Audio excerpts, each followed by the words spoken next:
Hello everyone, how's it going? Moses here, and today I'm bringing you a new Path of Exile kind of like concept build idea. I started level up a character, we did a 13-hour stream.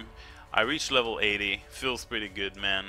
If you want to know exactly how I leveled up, I encourage you to drop by to the stream. I'll explain you all the leveling strategies. I'm not going to get into that in this video.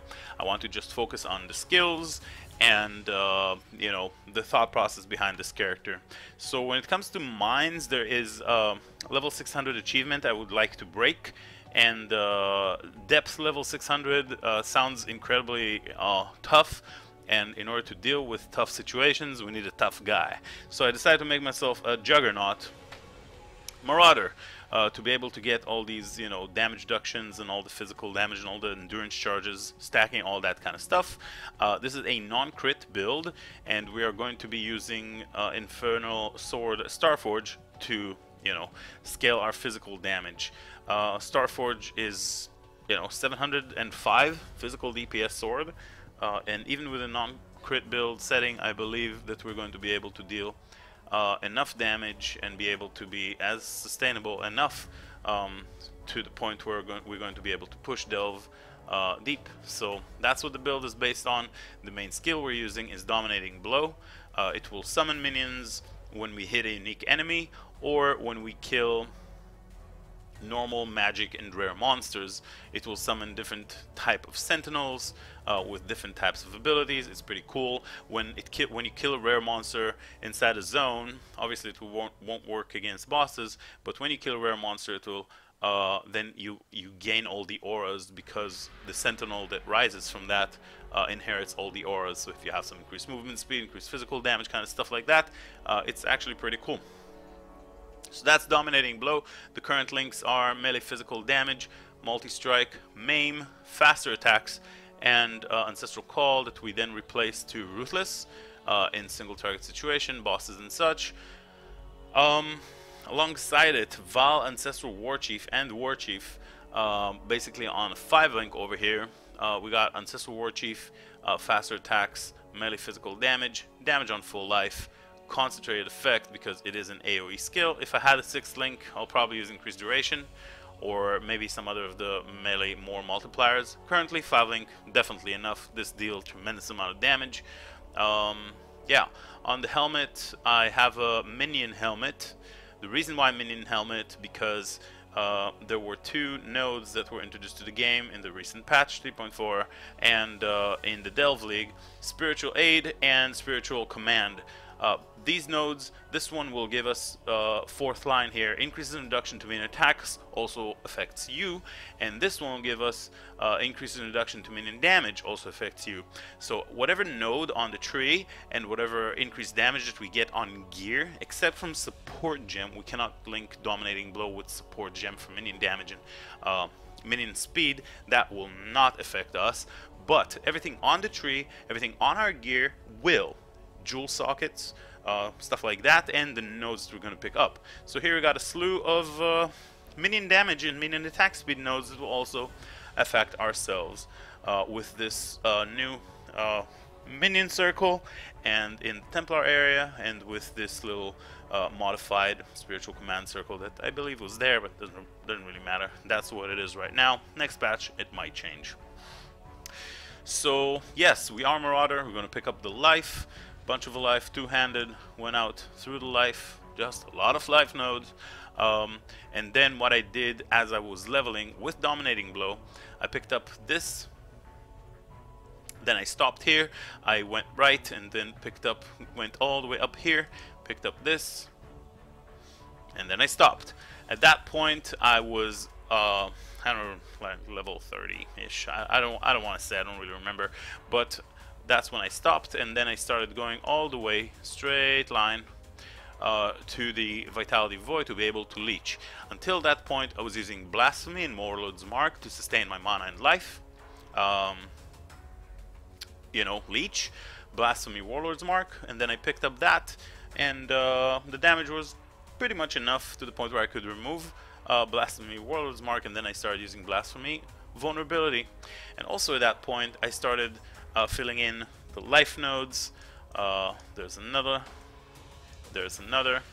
and then at that point I went into the life nodes, picked up this, and then went into the wrecking ball, and then I went into Blade Master, and then I went into a jewel node, and then another jewel node. That's how I leveled up this character. Currently I'm using a Watcher's Eye that allows me to have onslaught on kill while affected by haste. We are using haste. We're using haste because we can use... Okay, so let's talk about the auras, reservation. First and foremost, blasphemy, vulnerability, goes without saying. Massive damage, physical damage increase to everything. I believe we're going to change those to ones with quality, so that area of effect will be, you know, it's not like it's only us, we got a bunch of minions, so we want a high area of effect so that minions, you know, will be,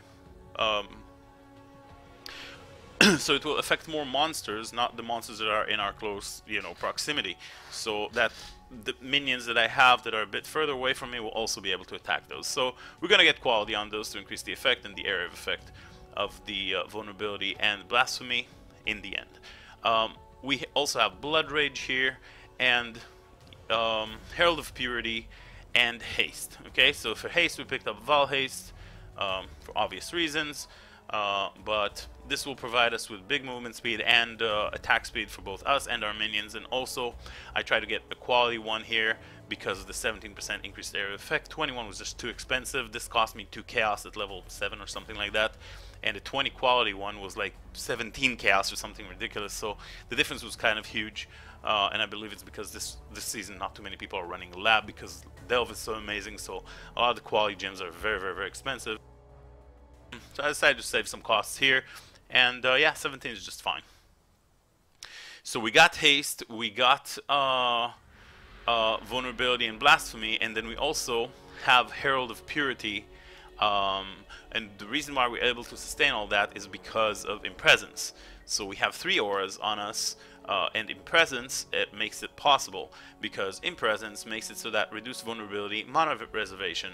So instead of having 35% mana costs reserved, we are now having 0 mana reserved because of Impresence. Impresence is good not only because of that amazing reason, but also because this is a non-crit build, and the way that we scale it is just add as much flat physical damage to our attacks.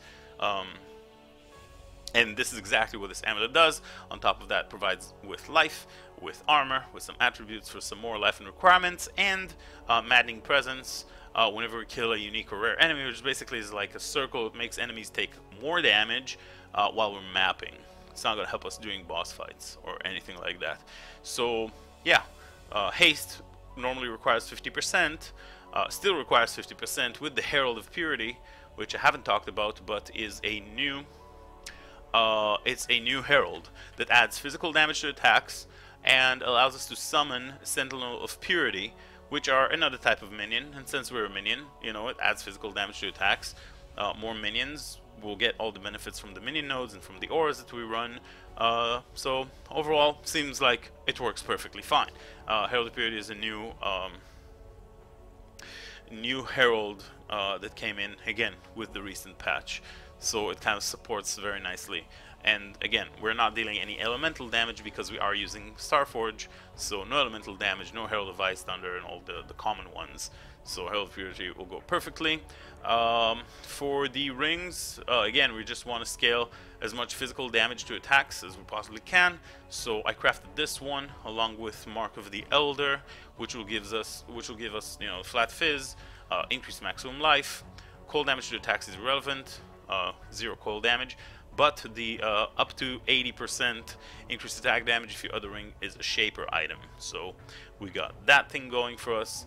And then yeah, gloves with some I crafted these myself, feels pretty good. We got some life resists, corrupted attack speed here, and that's pretty much it. For flasks, I'm still undecided of what we're going to end up doing. I just picked up some more multipliers for now.